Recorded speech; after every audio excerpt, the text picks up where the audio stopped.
Taking you into custody. I think I can smooth talk my way past them. Don't expect any manners out of me. You made quite a first impression. Our basic goal going in was to figure out how we wanted to use dialogue to tell the story, keep it very tense, and yet at the same time have the, immense production value, great looking characters, and awesome VO.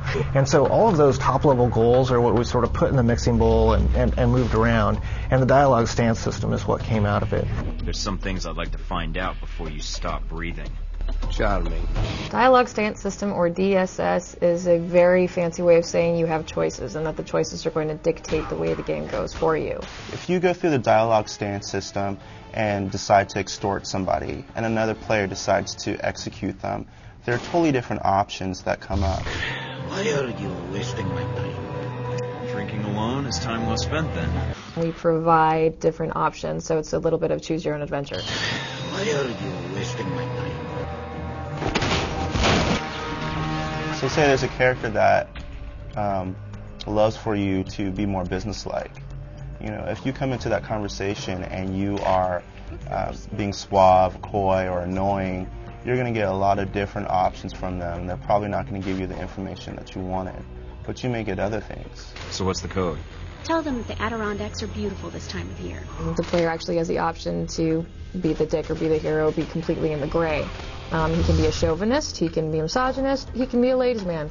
I think my gun is working just fine. Not according to the tests we ran while you were under. You're going to hit the same maps, you're going to hit the same levels, but the way characters respond to you and how badly you're going to get hurt and how easy it's going to be for you to get access to certain areas so you can progress through the game is entirely dependent on the way you treat different people.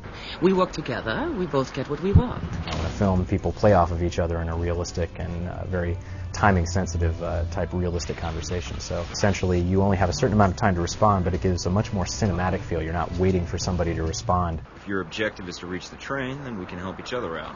After that, I can't make any promises. Nor can I. Alpha Protocol has quite a large amount of dialogue. Not as much as some of our games like Planescape Torment or even Neverwinter Nights 2, but there are a ton of characters that you talk to. What makes you think you're ready? Because I tell you, we get a lot of recruits in here, and you're not convincing me.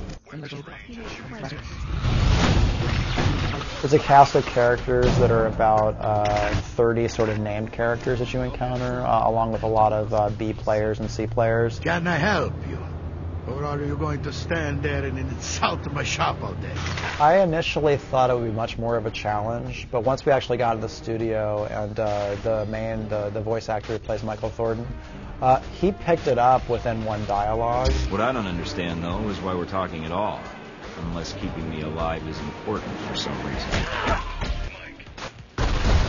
It's all about testing the environment and seeing if the environment bites back. So Alpha Protocol should provide the same sort of experience for the player where it just might bite back.